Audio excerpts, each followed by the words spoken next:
बिस्मिल्लाहिर्रहमानिर्रहीम। अस्सलाम वालेकुम। आज हम बात करेंगे चार अहम इशूज़ के हवाले से। सबसे पहले तो पूरी कौम को मुबारकबाद पेश करते हैं। पाकिस्तान ने ज़िल्लत अमेज़ शिकस्त दी है भारत को, और जो भारतीय पाकिस्तान में जो भारतीय एजेंट्स हैं और जो दुनिया भर में भारतीय एजेंट्स हैं, और फिर भारतीय नरेंद्र मोदी और भारत में जो इंतहा पसंद हैं, जो आग उनको लगी है, जो तकलीफ़ उनको है, क्योंकि वज़ीर आज़म इमरान ख़ान की सरबराही में जो क्रिकेट है, आप जानते हैं कि वज़ीर आज़म इमरान ख़ान ने ज़ाती इंटरेस्ट लिया और इस सारे मामले को देखा, और आज भी वज़ीर आज़म इमरान ख़ान राब्ते में थे रमीज़ राजा और बाबर आज़म के। और मैं समझता हूँ कि ये एक ऐसा एतमाद है, जब हुकूमत आपके साथ खड़ी हो जाए, जब आपके मुल्क के हुक्मरान आपकी बैक पर हों और आपको ये कहा जाए कि आपने क्रिकेट खेलनी है, हार और जीत अल्लाह के हाथ में, आपने मेहनत करनी है, तो फिर कामयाबी कदम चूमती है। और आज अल्लाह पाक ने पूरी कौम को सुरखरू किया, जिस पर पूरी कौम को मुबारकबाद पेश करते हैं।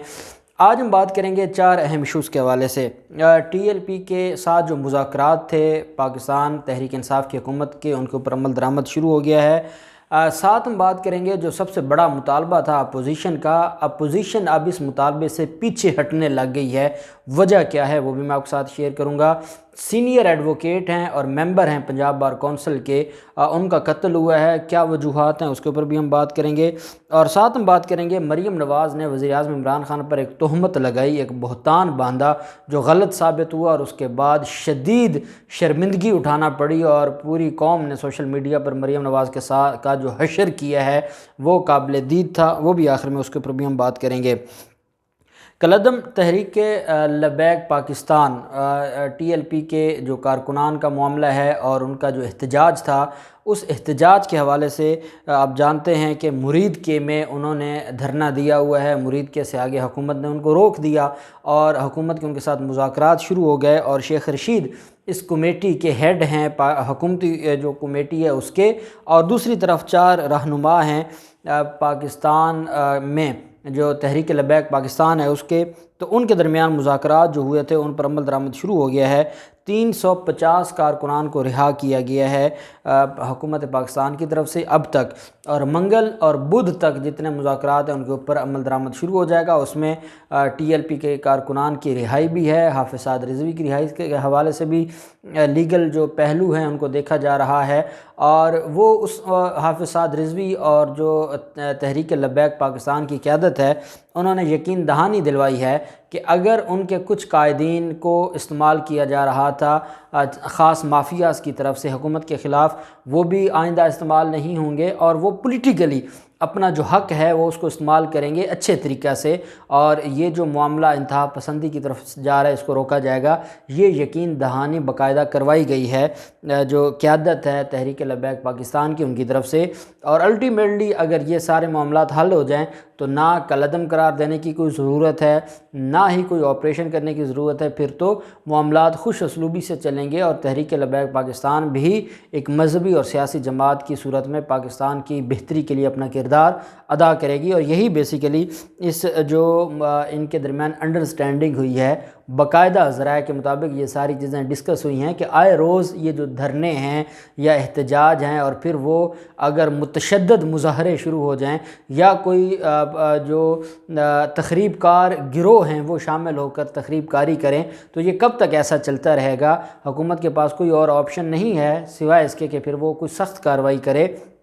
इस पर तहरीक लबैक की क़यादत ने यकीन दहानी करवाई है कि वो पुरतशद्दुद जो मुज़ाहरे हैं या जो तखरीब कार घुस कर कार्रवाइयाँ करते हैं, या आउटर जो हैं जो ख़ुद तो कुछ नहीं कर सकते लेकिन वो इमरान ख़ान के ख़िलाफ़ ऐसे मुज़ाहरों में अपने लोग भेज कर मामलात को ख़राब करते हैं, उनको दोबारा मौका नहीं मिलेगा। साथ ही TLP से अंडरस्टैंडिंग के तहत मुरीद के से सड़क दोनों तरफ से खोले जाने की कोशिश की जा रही है, और ये मामला भी आगे चलना है। और मैं ये समझता हूँ कि ये जो अमल दरामद शुरू हो गया है ये एक अच्छी चीज़ है, और हम उम्मीद करते हैं कि बहुत जल्द ये सारा मामला वाइंड अप हो जाएगा। फिर मौलाना फजल रहमान ने आज एक तकरीर की है, और उसमें मौलाना फजल रहमान ने जो PDM का एजेंडा है उस पर बात की है اور حکومت پر ایک تنقید کی جاتی تھی، اور وہ تنقید یہ تھی کہ حکومت سارے کے سارے معاملہ میں کوئی کام نہیں کر رہی، اور بلدیاتی الیکشنز نہیں کروا رہی، بلدیاتی اداروں کو بحال نہیں کیا جا رہا، بلدیاتی نمائندوں کو اختیارات نہیں دیے جا رہے۔ یہ ایک ایسا ہمیشہ مطالبہ رہا اپوزیشن کی طرف سے۔ اب اس اپوزیشن کے مطالبے کو رد کیا ہے مولانا فضل الرحمان نے، کیونکہ اس کا بلدیاتی جو نہ ان اداروں سے کوئی لینا دینا ہے، نہ ان کے کوئی نمائندگان ہیں، نہ انہوں نے اس میں کوئی ان کو کوئی فائدہ ہونا ہے۔ وہ صرف یہ چاہتے ہیں کہ کسی طریقے سے عمران خان گھر جائے، چاہے بلاول ہے، چاہے مریم ہے، چاہے شہباز شریف ہے، چاہے مارشل لا لگے، کچھ بھی ہو، مجھے میرا حصہ ملنا چاہیے جو پہلی حکومتوں میں ہمیشہ ملتا آیا ہے اتنے لمبا عرصہ سے۔ اور عمران خان نے پہلی دفعہ مولانا فضل الرحمان کے لیے ریاستی خزانے کا منہ بند کیا ہے، جو ان کو تکلیف ہے، اور وہ یہ چاہتے ہیں کہ کسی طرح سے عمران خان چلا جائے، باقی جو بھی آتا ہے وہ رائٹ آئے، رونگ ہے، لیفٹ آئے، جس بھی طرف سے کوئی آئے وہ آئے، اور مجھے میرا حصہ ملنا چاہیے۔ اب انہوں نے یہ کہا ہے کہ پی ڈی ایم کے سربراہ نے کہ قوم اور ملک کو اس حکومت سے نجات دلانا ضروری ہو گیا ہے۔ مہنگائی کے خلاف مظاہروں میں انہوں نے کہا کہ عوام بھرپور شرکت کر رہی ہے۔ موجودہ حکومت ناجائز، نااہل اور ظالمانہ ہے جو قوم پر مسلط ہے۔ فضل الرحمان نے کہا کہ قوم اور ملک کو اس حکومت سے کوئی ہمدردی نہیں ہے، اور قوم اس حکومت سے تنگ آ چکی ہے۔ اور انہوں نے یہ بھی کہا کہ جس حکومت کو خود دھاندلی نے جنم دیا ہو، اس سے ملک میں بلدیاتی الیکشن کرانے کا کوئی حق ہے اور نہ کوئی جواز حاصل ہے، اور ہم یہ بلدیاتی الیکشنز نہیں ہونے دیں گے۔ سپریم کورٹ آف پاکستان کہہ رہی ہے کہ یہ بلدیاتی الیکشنز ہونے چاہیے۔ الیکشن کمیشن نے سختی سے اس کے اوپر بلدیاتی الیکشنز کے حوالے سے سٹینڈ لیا ہوا ہے، اور ایک سیاسی نام نہاد سیاسی جماعت کے سربراہ اور پی ڈی ایم کے اپوزیشن کے اتحاد کے سربراہ کہتے ہیں کہ بلدیاتی الیکشن نہیں ہونے چاہیے، کیونکہ عمران خان کی حکومت ہے اور وہ ناجائز ہے، تو ناجائز حکومت کو بلدیاتی الیکشنز نہیں کروانے چاہیے۔ تو یہ بیسیکلی الیکشن کمیشن کے احکامات کی خلاف ورزی ہے، اور یہ جمعیت علماء اسلام جو کہ سیاسی جماعت رجسٹر ہے اس کے سربراہ کر رہے ہیں۔ تو ان کے خلاف دیکھتے ہیں کہ ہمارے سکندر سلطان راجہ صاحب یا جو الیکشن کمیشن آف پاکستان ہے وہ کیسے کارروائی کرتا ہے اور کیا کارروائی کرتا ہے۔ یہ چیزیں اگلے آنے والے دنوں میں پتہ چلیں گی، اور جو ان کی طرف سے معاملہ ہے وہ کیا ہے وہ بھی ہم دیکھیں گے۔ سینئر ایڈوکیٹ ہیں رائے نواز کھرل صاحب، اور وہ ممبر ہیں پنجاب بار کونسل کے لاہور سیٹ سے، اور وہ 5 سال کے لیے پنجاب بار کونسل کے ممبر منتخب ہوئے تھے، اور ان کا شمار ان قائدین میں ہوتا تھا بار کی جو بڑے دبنگ انداز میں بار کے مسائل کو رکھتے تھے وکلاء کے سامنے بھی اور حکومتوں کے سامنے بھی۔ ان کے خلاف ان کے مخالفین نے، ان کا کوئی فیملی کوئی ڈسپیوٹ تھا، اور اس ڈسپیوٹ کی بنیاد پر جو مخالفین تھے انہوں نے گھر میں گھس کر فائرنگ کر کے قتل کر دیا ہے۔ پنجاب بار کونسل کے جو سینئر تھے اور پنجاب بار کونسل کے ممبر تھے، ان پر قاتلانہ حملہ کر کے ان کو شہید کیا گیا ہے۔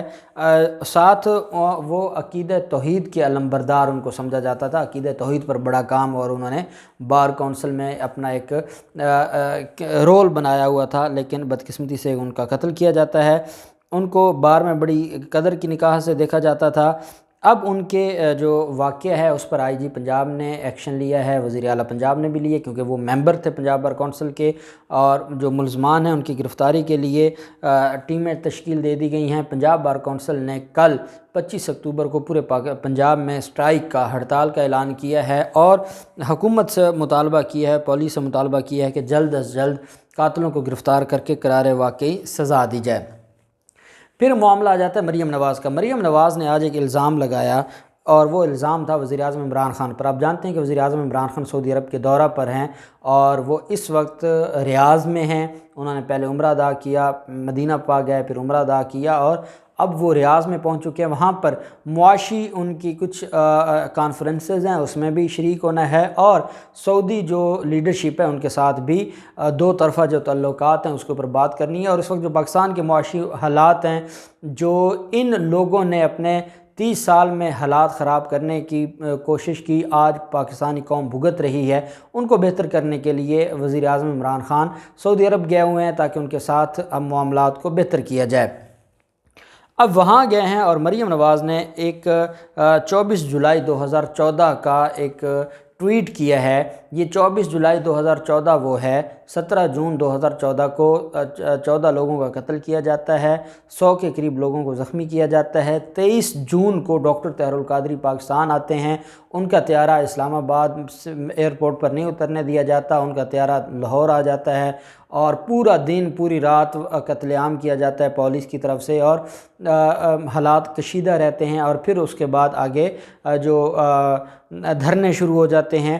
उन दिनों में जब उसके ख़िलाफ़ ये इल्ज़ाम था और FIR दर्ज होने के लिए मामलात चल रहे थे और बाक़र नजफ़ी कमीशन बन चुका था, तब 14 जुलाई 2014 को जब नवाज़ शरीफ उम्रा करने के लिए गए थे, वो उम्रा करने के लिए गए थे, तो उस पर इमरान ख़ान ने तनकीद की थी कि लोगों को कत्ल करके जब आप जाएं तो वो है ना काबे किस मुँह से जाओगे, तो ये किस मुँह से काबे गए। उस वक्त इमरान ख़ान ने तनकीद की थी। उस पर अब मरीम नवाज़ ने कहा है कि तब ना तबाही थी और ना सरकारी खर्च पर शादियों में शिरकत हो रही थी। मरीम नवाज़ आज कहती हैं कि उस वक्त कोई तबाही नहीं थी, 14 लोगों का कत्ल हो गया, कोई तबाही नहीं थी। अवाम नवाज़ शरीफ के ख़िलाफ़ गो नवाज़ गो का नारा लगा चुकी थी, कोई तबाही नहीं थी और कोई शादियों पर भी नहीं गए थे।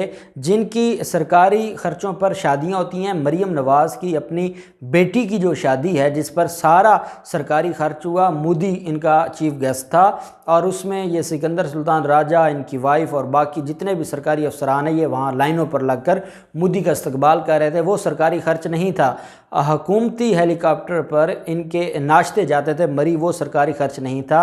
इमरान ख़ान पर तंज़ किया जा रहा है कि सरकारी ख़र्च पर वो शादियों में शिरकत हो रही है। ये एक इल्ज़ाम था कि वहाँ पर जो वज़ीर-ए-आज़म इमरान ख़ान की वाइफ है उनकी फ़ैमिली में कोई शादी है और वो अटेंड करने गए हैं, जिसको डॉक्टर शहबाज गिल ने तरदीद की है और उन्होंने कहा है कि कोई किसी शादी में वो शिरकत करने नहीं गए।